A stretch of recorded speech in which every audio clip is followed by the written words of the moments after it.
Hello hello and welcome to study with NKR friends. हम लोग देखेंगे नदियाँ और उनके उद्गम उद्गम स्थल। तो हम यहाँ पर देख सकते हैं उत्तर प्रदेश में उद्गम स्थल के आधार पर हम नदियों को तीन श्रेणी में बांट सकते हैं। नदियों को तीन श्रेणी में बांट सकते हैं। चलिए, तो हम उसे तीन श्रेणी में बांट सकते हैं। कौन कौन से? तो हिमालयी पर्वत की श्रेणी की नदियां, मध्य मैदानी भाग की नदियां और दक्षिणी पठार की नदियां। यदि हम बात करें हिमालयी पर्वत श्रेणी की नदियां की, तो जैसे है गंगा, यमुना, रामगंगा, गंडक, घाघरा, सरयू। घाघरा को ही हम सरयू कहते हैं। राप्ती, शारदा, शारदा को हम काली नदी के रूप में जानते हैं, और रोहिणी। ये सभी हिमालयी पर्वत श्रेणी की नदियां हैं। यदि मध्य मैदानी भाग की नदियों की बात की जाए तो यमुना, वरुणा, शई, पांडु, इसन, ये सभी मध्य मैदानी भाग की नदियां होगा। और फिर से दक्षिण का पठार वाला नदी कौन सा होगा? तो रिहंद है, चंबल, सोन, बेतवा, केन, कन्हार, टोंस, तमसा नदी, ये सभी दक्षिण का पठारी भाग वाली नदियां होंगी। तो आगे हम बढ़ने से पहले इसे देख लेते हैं कि उत्तर प्रदेश की नदियां और इसके किनारे स्थित शहर को देख लेते हैं। ठीक है, तो सबसे पहले तो गंगा के किनारे कौन कौन से शहर हैं? तो कानपुर, वाराणसी, कन्नौज। ये कानपुर, वाराणसी, कन्नौज, उन्नाव, फर्रुखाबाद, प्रयागराज, गढ़मुक्तेश्वर, मिर्जापुर, गाजीपुर, मुगलसराय, फतेहगढ़, बिठूर, हस्तिनापुर, अनूपशहर, बिजनौर, सिरसा, ये सभी गंगा नदी के किनारे शहर हैं। कौन कौन?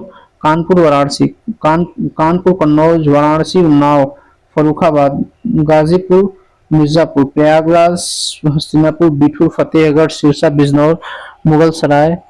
ठीक है, तो ये सभी गंगा के किनारे हैं।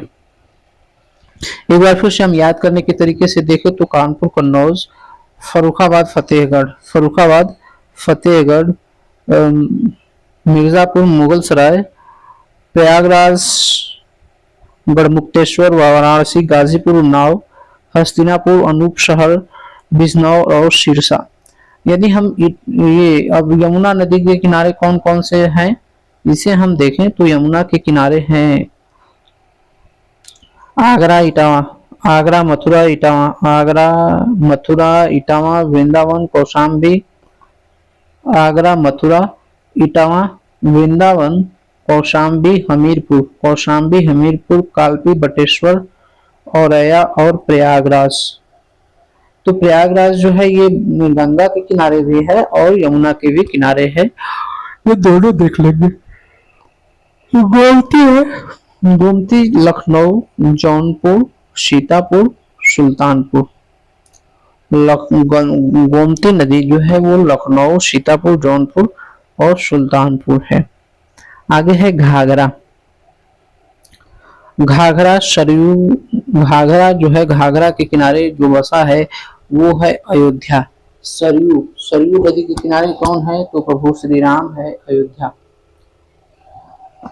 और फिर इसके बाद देखिए चंबल, तो यह नदी इटावा के निकट बहती है। यह नदी चंबल ये इटावा के निकट से बहती है। राप्ती नदी गोरखपुर की शोक नदी कहलाती है और गोरखपुर की शोक नदी है राप्ती नदी।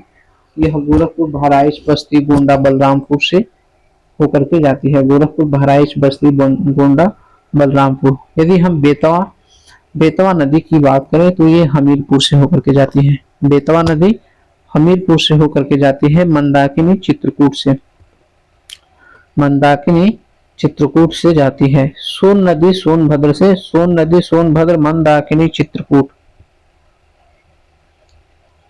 और बेतवा हमीरपुर से।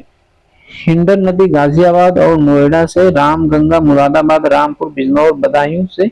सई नदी प्रतापगढ़ से होकर के ये जाती है। पंचप्रयाग किसको कहते हैं? तो वह स्थल जहां पर 5 नदियां अलकनंदा में आकर के मिलती है। 5 नदियां अलकनंदा में आकर के मिलती है, उसे ही हम पंचप्रयाग के नाम से जानते हैं। तो पंचप्रयाग में कौन कौन सी 5 नदियां आती है?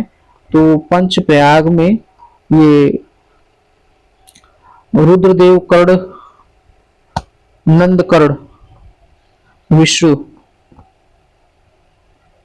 रुद्रदेव, नंद, कर्ण, रुद्रदेव है। रुद्रदेव, कर्ण, नंद, विष्णु, रुद्रदेव, विष्णु, नंद, कर्ण।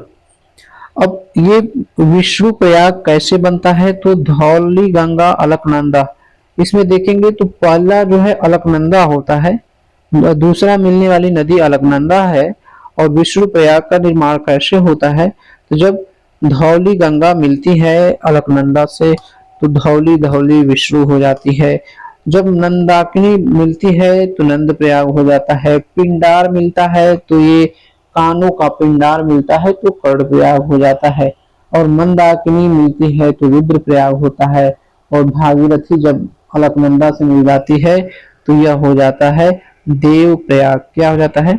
देव प्रयाग। आगे है कि उत्तर प्रदेश की प्रमुख नहर प्रणालियां कौन कौन सी है? उत्तर प्रदेश की प्रमुख नहर प्रणालियां कौन कौन सी है? तो यहाँ पर हम देखेंगे कि पूर्वी यमुना नहर है। पूर्वी यमुना नहर है जिसको हम सहारनपुर के फैजाबाद से हथनी कुंड बैराज के पास जो है, सहारनपुर के फैजाबाद से हथनी कुंड बैराज के पास से यह है नहर प्रणाली। सहारनपुर से फैजाबाद पूर्वी यमुना नहर है, नहर प्रणाली है। और ऊपरी गंगा नहर उत्तर भारत की जीवन रेखा, इसको हरिद्वार से उद्गम स्थल है उत्तराखंड से, और ये गंगा नदी से निकलती है। मध्य गंगा नहर ये बिजनौर में है, बिजनौर से निकलती है और ये गंगा नदी के पानी है। निचली गंगा नहर ये नरौरा बुंदेल शहर में है, ये गंगा नदी का पानी है। शारदा नहर ये बनवासा से निकलती है और ये शारदा का पानी है। आगे है बेतवा नहर। बेतवा नहर तो ये परीक्षा झांसी से निकलती है, बेतवा नहर के पानी निकलता है। केन नहर, केन नहर पन्ना मध्य प्रदेश से निकलता है, केन नदी से इसका उद्गम स्थल है। गंडक नहर ये नेपाल उद्गम स्थल है और ये बूढ़ी गंडक से पानी निकलता है। रानी लक्ष्मीबाई बांध नहर ये माता टीला ललितपुर से निकलता है, बेतवा नदी इसका उद्गम स्थल है। राजघाट नहर ये ललितपुर से निकलता है, ये बेतवा नदी इसका उद्गम स्थल है। रिहंद घाटी की नहरें तो पिपरी सोनभद्र से निकलती है और ये रिहंद नदी से ये निकलती है। आगे है बाण सागर नहर। तो बाण सागर नहर जो है वो मध्य प्रदेश में निकलती है और सोन नहर से। टूंस नहर रीवा मध्य प्रदेश बेलन। धन्नास नहर हमीरपुर धन्नास। और नौगढ़ बांध नहर नौगढ़ गाजीपुर कर्मनाशा नदी से निकलती है। आगे है घाघरा नहर। तो घाघरा नहर मिर्जापुर में है। घाघरा नहर। मेजा जलाशय नहर ये मेजा प्रयागराज बेलन है। और पथराई बांध नहर ये झांसी है पथराई। तो ये रहा नहर। आगे है ऊपरी गंगा नहर से संबंधित मुख्य तथ्य। तो यहाँ पर देखेंगे कि निर्माण कार्य प्रारंभ 1842 में हुआ था ऊपरी गंगा नहर का, और उद्घाटन 8 अप्रैल 1854 डलहौजी ने की थी। मुख्य इंजीनियर और डिजाइनकार टोबी थॉमस कैटली था। आगे है उत्तर प्रदेश की प्रमुख झीलें। उत्तर प्रदेश की प्रमुख झीलें, तो हम प्रमुख झीलों को अगले सेशन में पढ़ेंगे। मिलते हैं, तब तक के लिए आप मेरे चैनल को प्लीज सब्सक्राइब कर लीजिए।